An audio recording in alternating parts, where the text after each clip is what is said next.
بسم الله الرحمن الرحیم الحمد للہ والصلاة والسلام علی رسول اللہ وعلی آلہ واصحابہ اجمعین اما بعد۔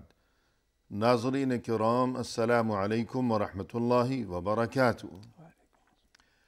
تفہیم دین کی اس بزم کے ہمراہ ہم آپ کی خدمت میں حاضر ہیں۔ آج کی اس ملاقات میں ہمارا موضوع گفتگو ہے الاعراض عن اللغو، یعنی فضول باتوں سے اور اسی طرح ہر فضول کام سے بچتے ہی رہنا۔ یعنی دین اسلام کی تعلیم یہ ہے کہ مومن کو یہ بات زیب نہیں دیتی کہ وہ اپنے قیمتی اوقات اور یہ کہ اپنی اس قیمتی زندگی کو فضولیات میں ضائع کیا کرے اور یہ کہ وقت کو برباد کیا کرے۔ ہمارے ساتھ تشریف فرما ہے محترم مہمان جناب شیخ مقبول عالم صاحب، تو آئیے ناظرین اس سلسلے میں ان سے مفصل رہنمائی حاصل کی جائے۔ السلام علیکم شیخ۔ وعلیکم السلام ورحمۃ اللہ وبرکاتہ۔ ہمارے پروگرام میں تشریف آوری پر ہم آپ کا شکریہ ادا کرتے ہیں، بہت بہت شکریہ، جزاکم اللہ خیر۔ جزاکم اللہ خیر واحسن الیکم۔ فضولیات سے بچتے رہنا دینی تعلیمات کی روشنی میں ارشاد فرمائیے گا۔ الحمد للہ رب العالمین والصلاة والسلام علی سید الانبیاء والمرسلین وعلی آلہ وصحبہ اجمعین والتابعین لهم بإحسان الى یوم الدین، اما بعد۔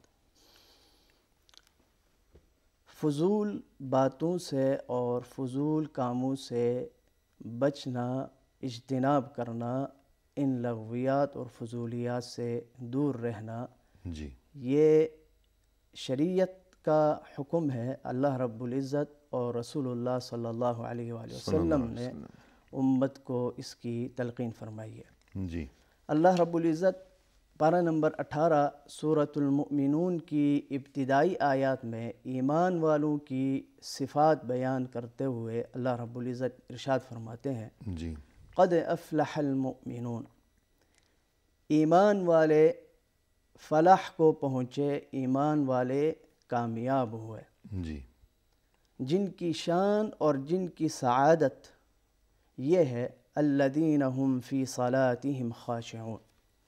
پہلی صفت اللہ رب العزت ایمان والوں کی یہ ذکر فرما رہے ہیں کہ وہ اپنی نمازوں میں خشوع یعنی عاجزی کرنے والے ہیں، صحیح، سکون سے، اطمینان سے، دل دماغ کو حاضر رکھتے ہوئے وہ نماز کو ادا کرتے ہیں۔ جی، اللہ کے سامنے خشوع اور خضوع کے ساتھ، خشوع اور خضوع، توجہ اور دل جمعی کے ساتھ، عاجزی اور انکساری کے ساتھ۔ جی، دوسری صفت اللہ رب العزت نے آگے یہ بیان فرمائی والذین هم عن اللغو معرضون، کہ وہ بیہودہ اور فضول باتوں سے منہ موڑتے ہیں اور ان سے دور رہتے ہیں۔ صحیح، جی، سب سے پہلے ہم یہ جانتے ہیں کہ لغو سے مراد کیا ہے اور لغو کی تعریف کیا ہے اور لغو کہتے کس کو ہے۔ جی، لغو سے مراد ہر وہ کام یا ہر وہ بات کہ جس کا انسان کو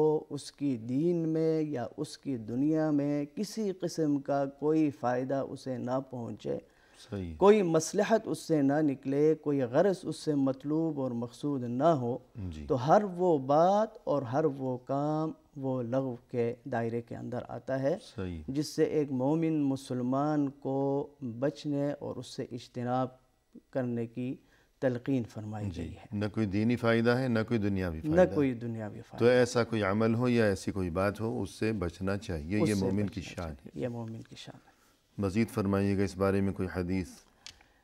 اسی طرح اللہ رب العزت نے صرف یہ سورہ مومنون کی آیت نہیں، قرآن مجید میں اور بھی مقامات میں ان سے مومنین کی صفات کو جہاں بیان کیا ہے وہاں اس صفت کو اللہ رب العزت نے ذکر فرمایا۔ سورۃ القصص کے اندر اللہ رب العزت آیت نمبر 55 میں ارشاد فرماتے ہیں وَإِذَا سَمِعُوا عَنِ اللَّغْوِ أَعْرَضُوا عَنْهُ، جی، اور وَإِذَا سَمِعُوا اللَّغْوَ أَعْرَضُوا عَنْهُ، اعرضوا عنہ، اور سورۃ الفرقان میں اللہ رب العزت عباد الرحمن، جو رحمان کے نیک اور برگزیدہ بندے ہیں، ان کی صفات کو بیان فرماتے ہوئے اللہ رب العزت ارشاد فرماتے ہیں والذین لا یشہدون الزور وَإِذَا مَرُّوا بِاللَّغْوِ مَرُّوا كِرَامًا. جی یہ عباد الرحمن کی یہ صفت ہے، یہ خوبی ہے کہ وہ ایسی مجالس اور ایسی محفلوں کے قریب جانے سے بھی کتراتے ہیں، ایسی محفلوں سے مجلسوں سے بھی دور رہتے ہیں کہ جہاں لغو قسم کی باتیں اور لغو قسم کے کام ہو رہے ہوں. جی تو اللہ تعالیٰ فرماتے ہیں کہ اگر بأمر مجبوری اتفاقاً ان کا وہاں سے ایسے مجلسوں سے گزر نہ ہو تو تب بھی یہ بڑے شریفانہ اور بزرگانہ اور مہذب طریقے سے وہاں سے گزر جاتے ہیں. مرور الکرام، مروا وَإِذَا کرام، مَرُّوا بِاللَّغْوِ مَرُّوا مروا كِرَامًا. کرام. جی اور سورۃ النبأ میں اللہ تعالیٰ جنت کی جو صفات ہیں وہ بیان فرماتے ہوئے اللہ ارشاد فرماتے ہیں لا يسمعون فيها لغوا ولا كذابا، کہ جنت کے اندر بھی جی فضول قسم کی باتیں اور وہاں جھوٹ کا جو ہے کوئی نام و نشان تک نہیں ہوگا.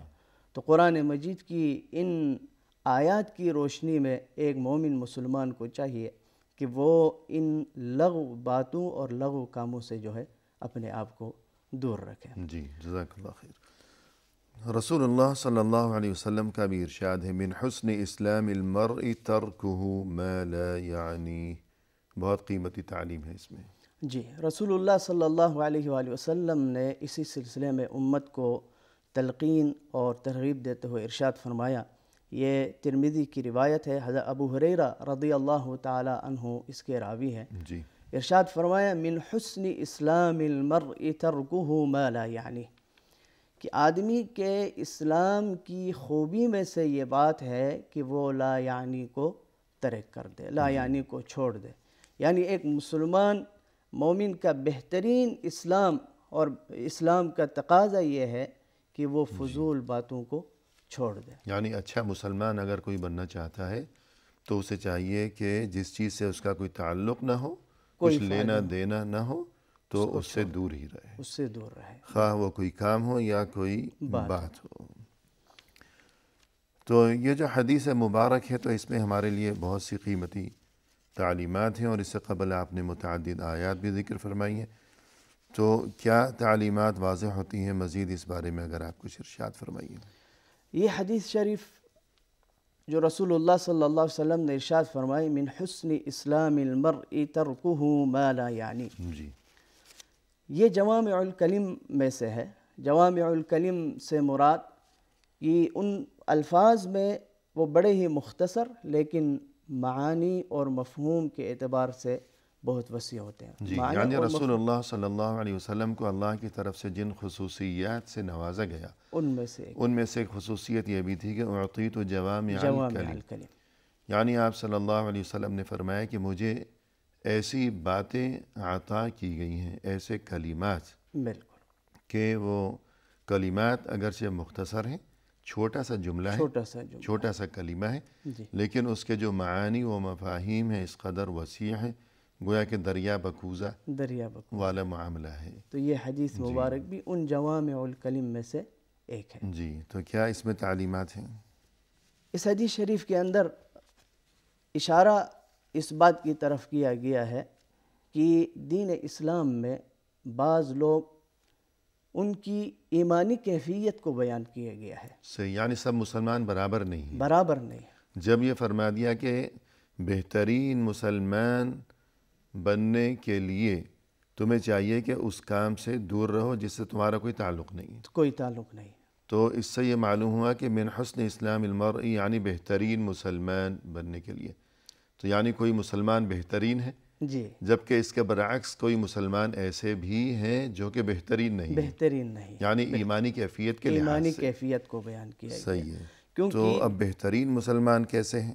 بہترین مسلمان وہ اس وجہ سے ہیں کہ انہوں نے ایسے اچھے اعمال کو اختیار کیا ہوتا ہے، اور ایسے اچھے اوصاف کو، خوبیوں کو، عادات کو اپنایا ہوتا ہے کہ جن اعمال اور خوبیوں کی وجہ سے ان کا اسلام وہ معاشرے میں جو ہے نکھر کر وہ سامنے آ جاتا ہے. ان کی اسلامی کیفیت اچھی ہو جاتی ہے. اب جیسے عمدہ اوصاف ہیں کہ جیسے ہمیشہ سچ بولنا، جی، اور یہ ہے کہ پاکیزہ زندگی بسر کرنا، پاکیزہ زندگی بسر کرنا، امانت و دیانت کو اپنائے رکھنا، جی، اللہ کی عبادت و اطاعت کا اہتمام و التزام کرتے التزام رہنا. کرنا، تو جو بھی خوبیاں ہیں، ویسے مسلمان تو سبھی ہیں، جس نے سبھی پڑھا کہ لا الہ الا اللہ محمد محمد الرسول اللہ صلی اللہ علیہ وسلم، وہ مسلمان ہے. جی، لیکن جو جس قدر عمدہ اوصاف کو اپنائے گا، اسی قدر اس کی ایمانی کیفیت اور اس کی مسلمانی میں نکھار آئے گا، آتا چلا جائے گا. بالکل ایسا ہی ہے. جبکہ اس کے برعکس جو بری عادات ہیں، جی، تو جو انہیں اپنائے گا تو اسی قدر اس کی ایمانی کیفیت اور اس کی جو مسلمانی ہے وہ گویا کہ بے رونق ہوتی بے چلی رونق جائے ہو گی. جائے گی اور دب کے رہ جائے گی. معاشرے میں جو ہے کوئی مقام اور کوئی قدر اور و قیمت معاشرے اس سے بھی بڑھ انسان کر یہ کہ اللہ کے ہاں اس اللہ کے کا جو ہے کیا کہنا چاہیے، وہ مقام و رتبہ اسے حاصل نہیں ہو سکے گا جو کہ مسلمان کو، اچھے مسلمان کو حاصل ہونا چاہیے. تو بری عادات ہیں، جھوٹ بولنا، خیانت، بددیانتی، دھوکے بازی، بالکل. تو ان تمام چیزوں سے بچنا چاہیے. تو یہ پہلی بات سمجھ میں آئی کہ سب مسلمان برابر نہیں ہیں. جو اچھی عادات کو اپنائے گا وہ اچھا مسلمان اچھا مسلمان ہے، اور جو بری عادات کو اپنائے گا اس کی مسلمانی گویا کہ کمزور ہے. بالکل. اور مزید کیا سبق ملتا ہے اس سے ہمیں؟ اس حدیث شریف سے ہمیں ایک سبق یہ بھی ملتا ہے کہ یہ حدیث ایک عظیم کردار اور اعلیٰ اخلاق کی طرف ہماری رہنمائی کرتی ہے. جی، اور یہ اخلاق، اچھے اخلاق سے متصف ہونا، اچھے اخلاق اپنانا، جی، یہ گویا کہ ایمان کا تقاضا ہے. خود صحیح. ایمان اس کا تقاضا کرتا ہے کہ ایک مومن مسلمان کے اوصاف، وہ اوصاف ہونے چاہیے، وہ اخلاق ہونے چاہیے جو رسول اللہ صلی اللہ علیہ وآلہ وسلم کے اخلاق کے کریمہ تھے. اور انہی اچھے اخلاق میں سے ایک چیز وہ بھی ہے جس کا اس حدیث میں بطور خاص تذکرہ کیا گیا ہے، یعنی فضولیات سے اور لغویات سے بچتے رہنا اور ان کو ترک کر دینا. جی، صحیح ہے. حضرت حکیم جی، لقمان کے مقام اور مرتبے کو جب لوگوں نے دیکھا، جس مقام اور مرتبے پہ وہ فائز تھے، تو لوگوں نے ان سے سوال کیا. جی، لقمان حکیم جو کہ بہت ہی دانشور تھے. حکیم یہ اردو والا حکیم نہیں ہے جو علاج کیا کرتا ہے، بلکہ حکیم یہ عربی کا لفظ یعنی حکمت سے دانشمند. اور یہاں تک کہ خود قرآن کریم میں پوری ایک سورت کا نام ہی سورہ لقمان، 21ویں سپارے میں. بالکل. اور قرآن کریم میں اس صورت میں لقمان حکیم کا تذکرہ کیا گیا، اور خود اللہ کی طرف سے یہ ارشاد ہوا کہ وَلَقَدْ آتَيْنَا لُقْمَانَ الْحِكْمَةَ، ہم نے تو لقمان کو حکمت سے نوازا تھا. خود اللہ کی طرف سے اس بات کی گواہی دی جا رہی ہے کہ لقمان کو ہم نے حکمت یعنی عقل، سمجھ اور فہم اور بصیرت، سمجھ بوجھ، یہ چیزیں، دانشمندی، ان چیزوں سے نواز رکھا تھا. لہذا وہ حکمت و دانش کے کتنے بلند مقام پر ہوں گے، تو اس بات کو سمجھ لینا چاہیے. تو وہ اس حکمت و دانش کے بلند ترین مقام پر کیسے پہنچے؟ جب ان سے یہ سوال پوچھا گیا کہ آپ کو یہ بلند ترین مقام اور رتبہ، اتنی بڑی حکمت و دانش مندی کیسے نصیب ہوئی؟ بڑا فضل. تو کیا جواب دیا انہوں نے؟ تو جواب میں انہوں نے مختصر 3 باتیں ارشاد فرمائی. جی، کوئی بڑا اور مشقت کا عمل انہوں نے نہیں بتایا، صحیح ہے. اور لوگوں سے یہ نہیں بتایا کہ اتنے عرصے تم ریاضت کرو، عبادت کرو تو یہ تمہیں ملے گا. صحیح ہے. تو انہوں نے جو جواب دیا وقفے کے بعد سنیں گے انشاءاللہ. ناظرین فی الحال لیتے ہیں مختصر سا وقفہ، ہمارے ساتھ ہی رہیے گا.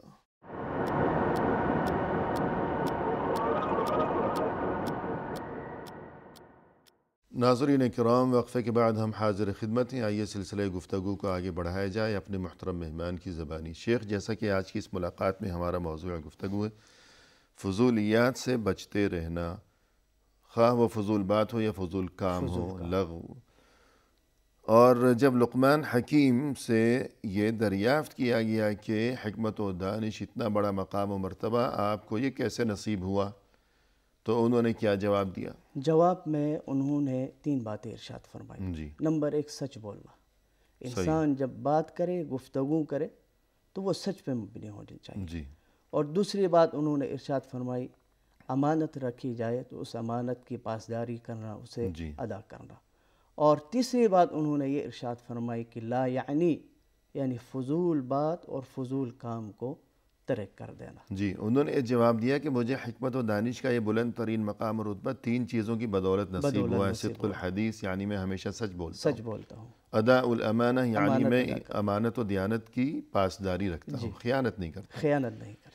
تیسری چیز جو کہ ہمارا موضوع گفتگو ہے وہ ترک ما لا یعنینی، جس چیز سے میرا تعلق نہیں ہے میں اسے دور رہتا ہوں، اسے چھوڑ دیتا ہوں۔ تو یوں اس قدر حکیم دانش مند، یعنی اگر انسان ہی چاہتا ہے کہ میں دانشور بن جاؤں اور یہ کہ جیسے لقمان حکیم کو اللہ نے اتنا مقام رتبہ سے نوازا، تو اس کے لیے یہ بات بھی ضروری ہے کہ فضولیات سے وہ ہمیشہ پرہیز کیا کرے، اس سے دور رہے۔ تو فضولیات سے بچنا یہ دانش مندی کی نشانی ہے، اور حکمت، دانش مندی کا تقاضا ہے۔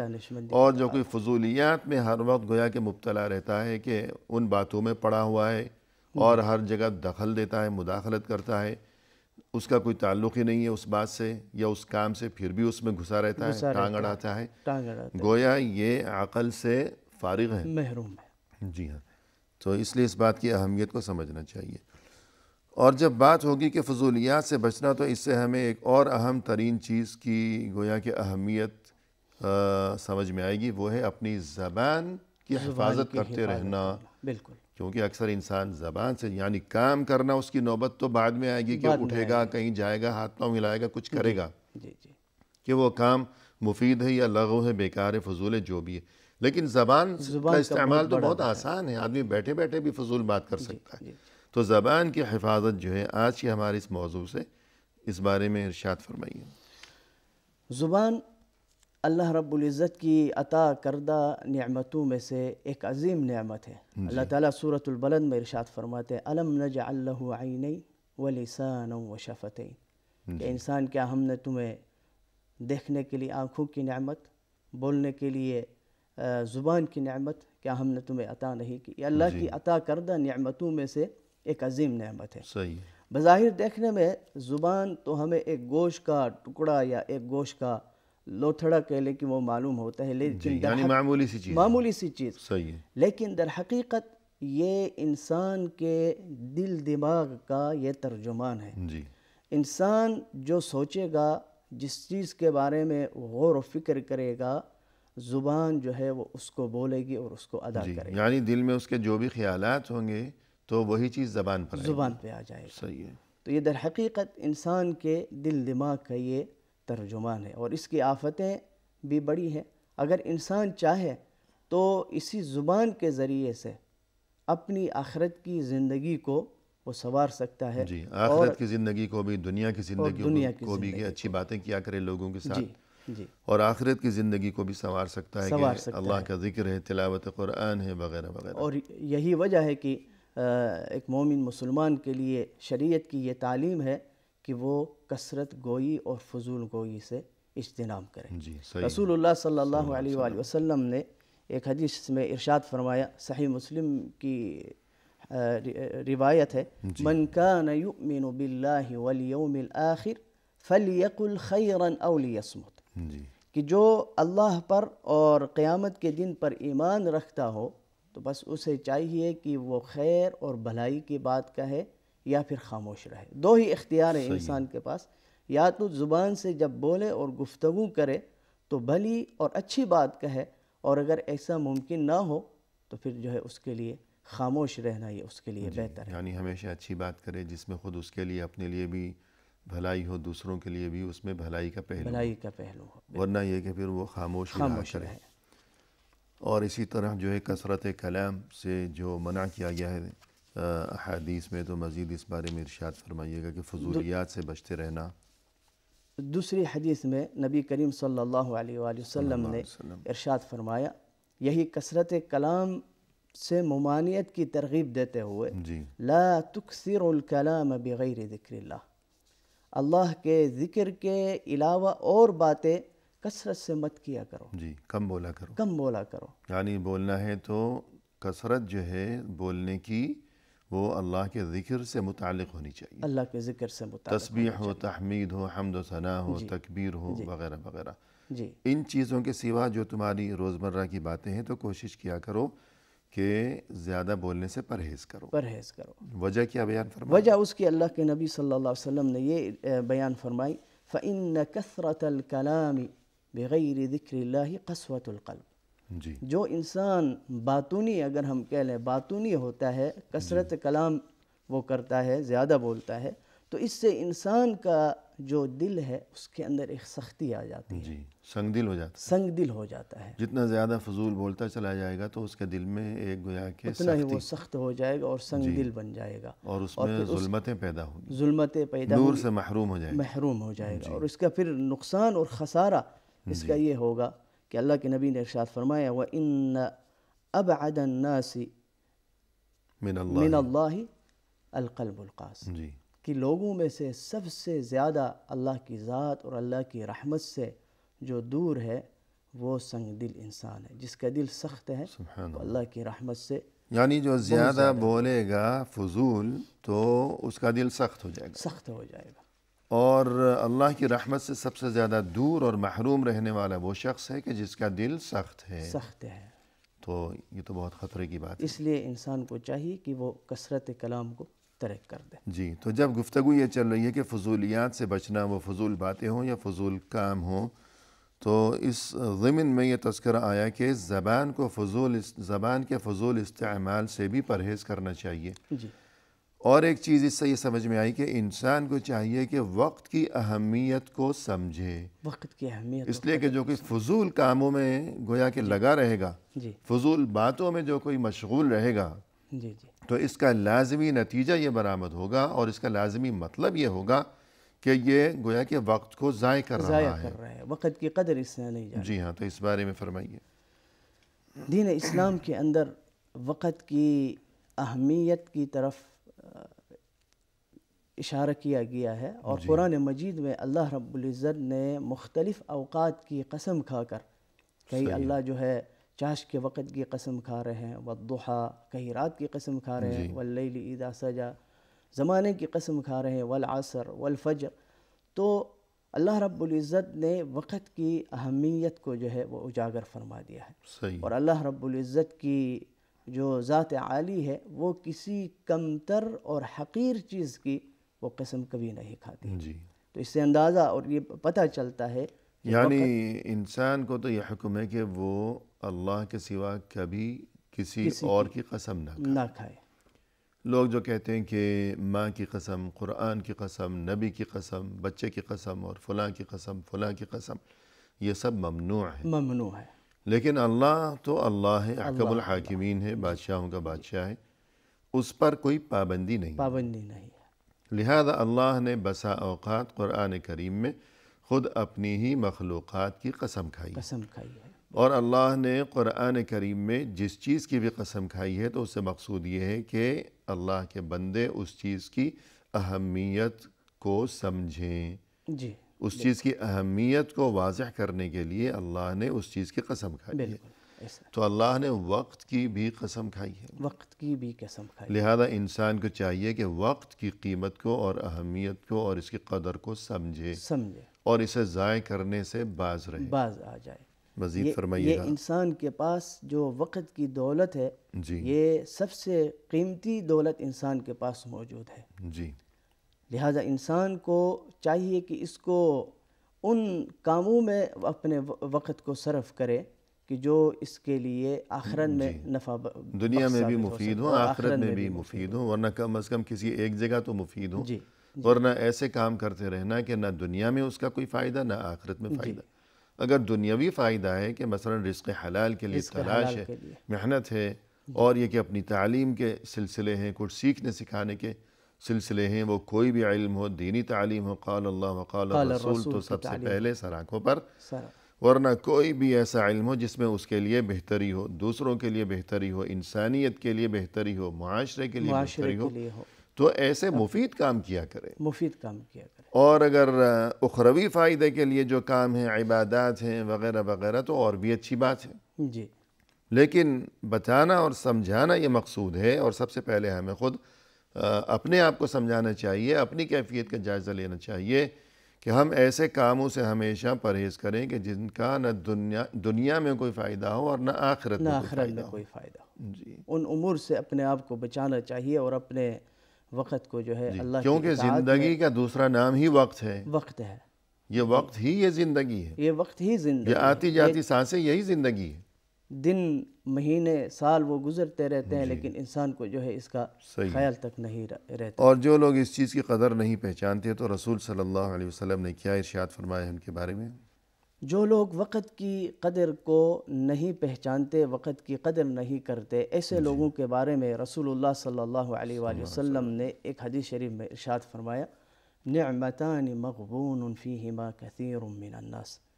جی، اللہ رب العزت کی عطا کردہ دو نعمتیں ایسی ہیں کہ جن کے بارے میں بہت سارے لوگ وہ غفلت میں پڑے ہوئے ہیں اور دھوکے کا شکار ہیں، جی، نقصان میں مبتلا، نقصان میں مبتلا، غبن میں، غبن میں، غبن کے معنی بڑا خسارہ۔ خسارہ۔ جی اور ان میں سے ایک نعمت ہے الصحہ، جی صحت اور تندرستی، اور دوسری نعمت ہے الفراغ، جی یعنی فرصت اور فراغت۔ جی، کسی کو تو یہ فرصت دو، کے لمحات آج میسر ہیں جی، تو کل نہ جانے کیا صورتحال ہو، صورتحال ہوگی، کل شاید ایسے حالات پیدا ہو جائیں کہ انسان کو سر کھجانے کی فرصت بھی نہ ملے۔ نہ ملے۔ لہذا آج اگر فرصت کے اوقات میسر ہیں تو انسان کو چاہیے کہ انہیں ضائع کرنے کی بجائے، اپنے اوقات کو برباد کرنے کی بجائے ان سے فائدہ اٹھائے اور اچھے کاموں میں اپنے ان اوقات کو استعمال کریں۔ جی، صحیح بخاری میں ہے یہ حدیث، صحیح البخاری کی نمبر 6412۔ تو گویا کہ اور دوسری چیز جس کی جانب اس حدیث میں متوجہ کیا گیا، الصحہ، الصحہ، تندرست۔ آج اگر اللہ نے انسان کو صحت و تندرستی کی نعمت سے سرفراز فرما رکھا ہے تو کل نہ جانے کیا صورتحال ہو، یہ صحت برقرار رہ سکے یا کیا صورتحال بن جائے خدا نخواستہ۔ بالکل ایسے تو انسان کو چاہیے کہ اللہ کی عطا فرمودہ اس صحت اور کی قدر کو پہچانے جی، اور اس سے فائدہ اٹھاتے ہوئے اچھے اچھے کام کیا کرے۔ مسجد آمد و رفت ہے، جی، نمازوں کا رزق اہتمام، حلال کے رزق حلال لیے جو ہے گویا کہ بھاگ دوڑ کرنا، جد و جہد کرنا۔ جی جی، آج اللہ نے صحت سے نوازا ہے، کل نہ جانے کیا صورتحال ہو۔ اور کل یہی انسان جو ہے، یہی انسان کو دھوکہ لگا ہوا ہے جی، اور کہ یہ کل تندرستی جو ہے ہمیشہ شاید میرے ساتھ انسان رہے گی۔ جب عمر کچھ اس کی آگے بڑھ جائے گی پھر شاید حسرت کرے گا، ترستا رہ جائے گا کاش میں مسجد جانے کے قابل ہوتا۔ مسجد جانے کے قابل، جب تک صحت تھی، جوانی تھی، اس وقت تو گیا نہیں، جی، اور بعد میں جب جانے کے قابل نہیں رہے گا پھر حسرت کرے گا کہ کاش میں مسجد جا سکوں۔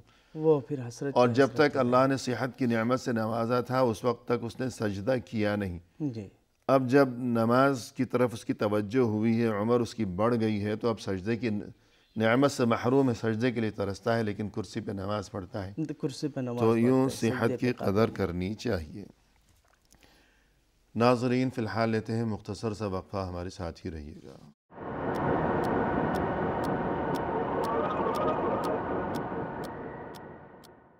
ناظرین کرام، وقفے کے بعد ہم حاضر خدمت ہیں۔ آئیے اب اس سلسلہ گفتگو کو پائے تکمیل تک پہنچایا جائے اپنے مہمان کی زبانی۔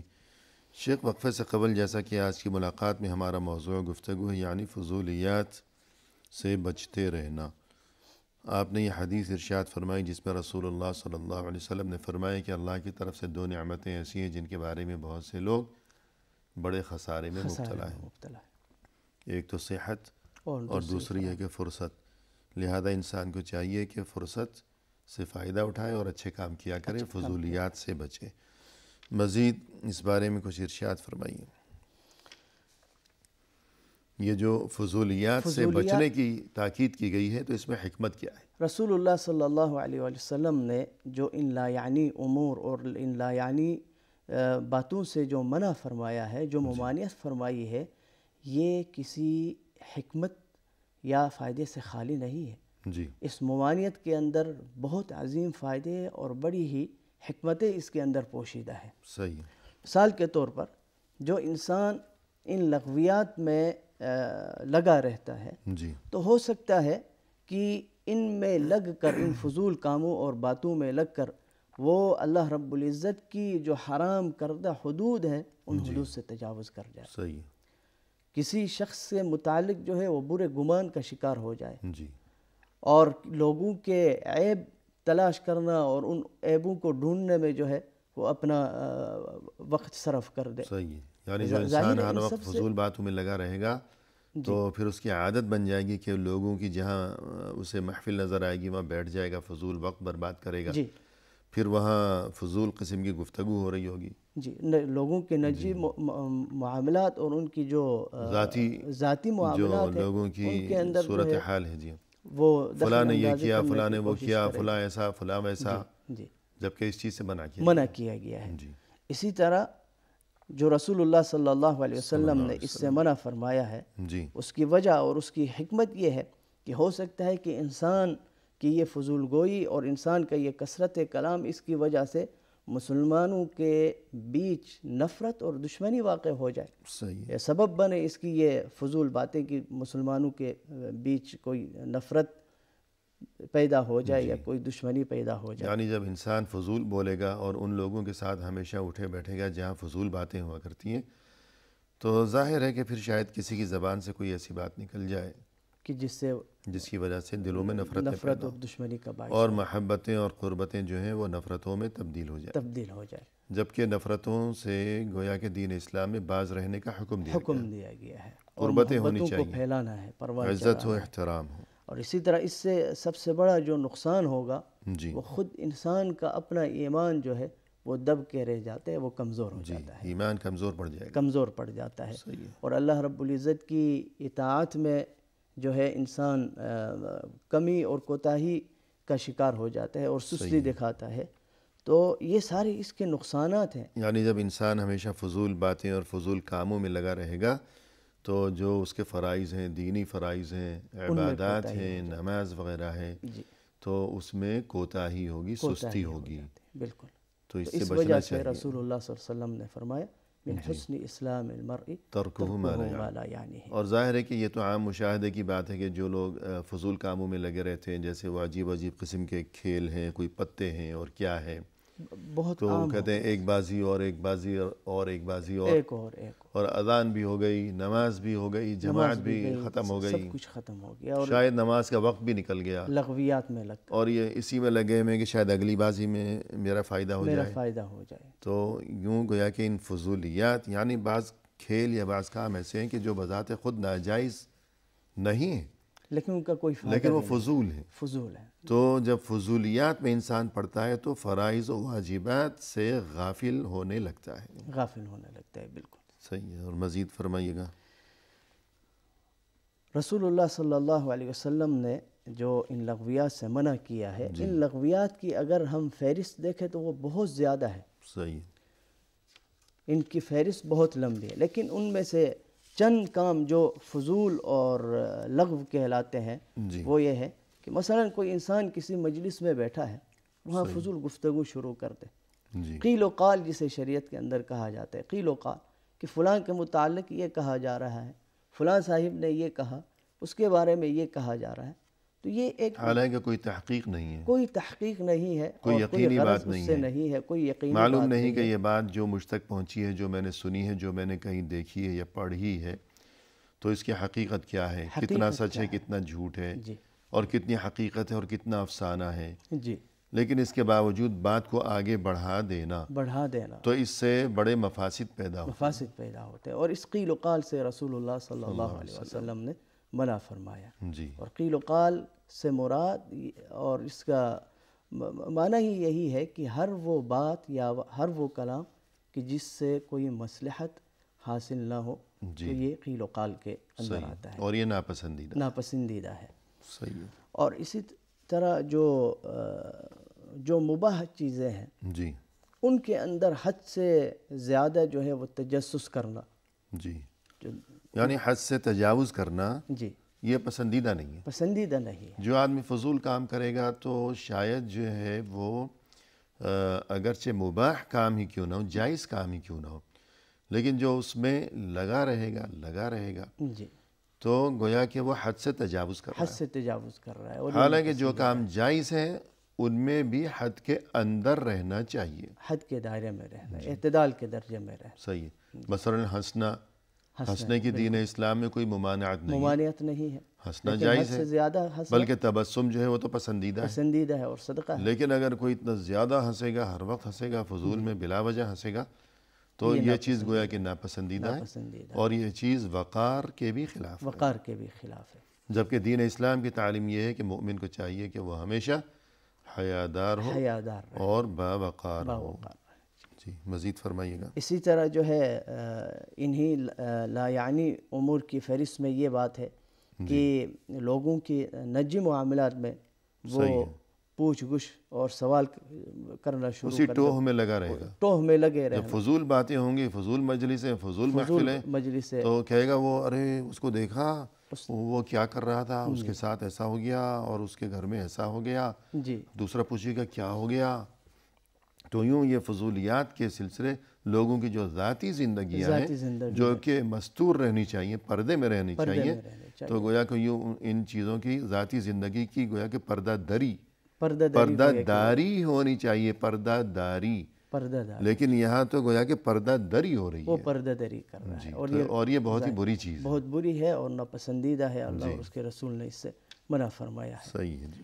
اور اسی طرح ان لغویات کا جو نقصان ہے، اس سے صرف یہ نہیں کہ اگلے انسان کو تکلیف پہنچتی ہے، جی اس سے نقصان دکھ پہنچتا ہے، اس سے نقصان پہنچتا ہے، بات یہی پہ ختم نہیں ہوتی بلکہ خود انسان اپنے آپ کو بھی نقصان پہنچا رہا ہو۔ جو زیادہ فضول بولتا رہے گا اور فضول کام کیا کرے گا تو دوسروں کو تو نقصان پہنچے گا ہی، لیکن اس کی اس بری حرکت کی وجہ سے خود اسے بھی نقصان پہنچے اپنے آپ کو بھی نقصان پہنچتا ہے۔ جی اور رسول اللہ صلی اللہ علیہ وسلم نے تو ارشاد فرمایا ایک حدیث میں کہ مسلمان حقیقی معنوں میں تو وہ ہے کہ جس کے ہاتھ زبان سے دوسرے مسلمان جو ہے محفوظ رہے۔ جی المسلم من سلم المسلمون من لسانہ ویدہ، صحیح بخاری و مسلم میں، کہ حقیقی مسلم وہ ہے کہ باقی تمام لوگ اس کی زبان اور اس کے ہاتھ کے شر سے سلامت رہیں، سلامت رہے، محفوظ رہے۔ تو یہ جو فضول بولے گا، فضول کام کرے گا تو دوسروں کو اس کی وجہ سے کوئی نہ کوئی کبھی نقصان پہنچے گا، نقصان پہنچے گا، اور خود اسے بھی نقصان پہنچے گا۔ جی وَلَا تُلْقُوا بِأَيْدِيكُمْ إِلَى التَّهْلُكَةِ، قرآن میں ارشاد ہے جی تم خود اپنے ہاتھوں اپنے آپ کو ہلاکت میں نہ ڈالو، حرکت میں نہ ڈالو، اور جو بولتا رہے گا یا فضول کام کرے گا وہ کبھی نہ کبھی پھنسے گا۔ پھنسے گا، جیسے کہتے ہیں کہ من سکت سلیمہ ومن سلیمہ نجا، منسل جو خاموش رہے گا وہی سلامت رہے گا، اور جو سلامت رہے گا نجات اسی کو نصیب ہوگی۔ نجات اسی کو نصیب ہوگی۔ تو یوں گویا کہ فضولیات سے بچنا چاہیے۔ اور جیسے کسی نے کہا کہ ایک خاموشی سے ٹلتی ہیں ہزاروں مشکلات، ہزاروں مشکلیں، ایک خاموشی سے ٹلتی ہیں ہزاروں مشکلات، جو رہا خاموش سمجھو مل گئی اس کو نجات۔ تو یوں زبان کو قابو میں رکھنا چاہیے، فضول باتوں سے بچنا چاہیے۔ اور جیسے کہتے ہیں کہ کانٹے میں وہی مچھلی پھنستی ہے جو منہ کھولتی ہے، جو منہ کھولتی ہے، اس نے منہ کھولا اور پھنس گئی، اور جبکہ اس کے ارد گرد وہاں اسی جگہ اسی ماحول میں اس کے آس پاس باقی تمام مچھلیاں بے غم، بے غم ہے، ہنسی خوشی بے فکر گھوم رہی ہیں، یہ پھنس گئی اس لیے کہ اس نے منہ کھولا، تو جو منہ کھولے گا وہی پھنسے گا، وہی پھنسے گا۔ اب بات یہ ہے کہ ان چیزوں سے بچنا چاہیے، لیکن یہ مطلب بھی نہیں ہے کہ انسان گویا کہ بالکل ہی گوشہ نشیں چپ چاپ اور دنیا سے الگ تھلگ ہو جائے، یہ مقصد نہیں ہے، بلکہ معقول حد کے اندر، اعتدال کے اندر، میانہ روی کے ساتھ یہ ملنا جلنا، تفریح وغیرہ، بات چیت، یہ سب گویا کہ ہونا چاہیے، لیکن شرعی ضوابط کے اندر رہتے ہوئے، شرعی حدود و قیود کے اندر رہتے ہوئے۔ تو اس بارے میں مختصر بتا دیجئے۔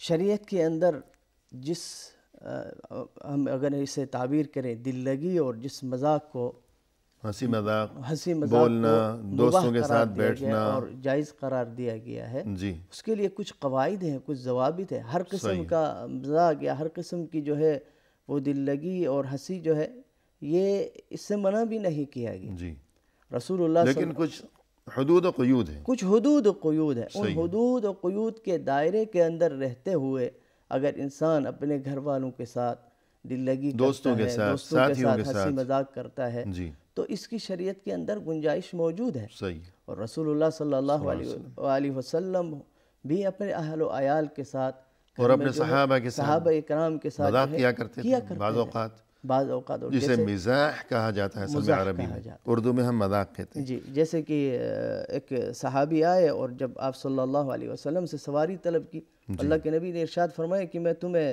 اس کے جو ہے بچے پہ سوار کروں گا. اونٹنی کا بچہ اس کو دے دو، کسی کو کہا تو وہ کہنے لگا کہ اللہ کے رسول میں اونٹنی کے بچے کو کیا کروں گا، میں کیا کروں گا. تو آپ نے فرمایا کہ وَهَلْ تَلِدُ الْإِبِلَ إِلَّا النُّوقُ، کہ جو بھی اونٹ ہے وہ کتنا ہی جوان اور بڑا کیوں نہ ہو لیکن وہ بھی تو اونٹنی کا ہی بچہ ہے. اونٹنی کا بچہ ہو تو بہت ایسے ہی ایک بار آپ صلی اللہ علیہ وسلم نے حضرت انس ابن مالک جو کہ آپ کے خادم خاص تھے تو انہیں یوں کہہ کر بلایا کہ یا ذا الاذنین، کہ ارے دو کانوں والے. وہ حیران ہونے لگے کہ یہ کیا ہو گیا میرے کانوں کو، تو آپ نے فرمایا کہ تمہارے دو کان ہیں نا، اور سبھی کے دو کان ہوتے ہیں. تو یوں دل لگی کی ان کے ساتھ. تو اسی طرح ایک عورت جو ہے ایک بار آئی اور عرض کیا کہ اللہ کے رسول میرے لیے دعا کیجئے کہ مجھے جنت میں داخلہ نصیب ہو جائے. تو آپ نے فرمایا کہ جنت میں تو کوئی بڑھیا نہیں جائے گی، وہ بڑھیا تھی عمر رسیدہ، تو وہ پریشان ہونے لگی. تو آپ نے فرمایا کہ پریشان مت ہو، جنت میں جب تم جاؤ گی تو جوان ہو جاؤ گی، جوان ہو کر جاؤ گی. تو یوں جب لوگوں نے عرض کیا کہ اللہ کے رسول آپ بھی مذاق کرتے ہیں، تو آپ نے فرمایا کہ ہاں میں مذاق کرتا ہوں لیکن انی لا اقول الا حقا، میں مذاق میں بھی حق اور سچ بات ہی کہتا ہوں.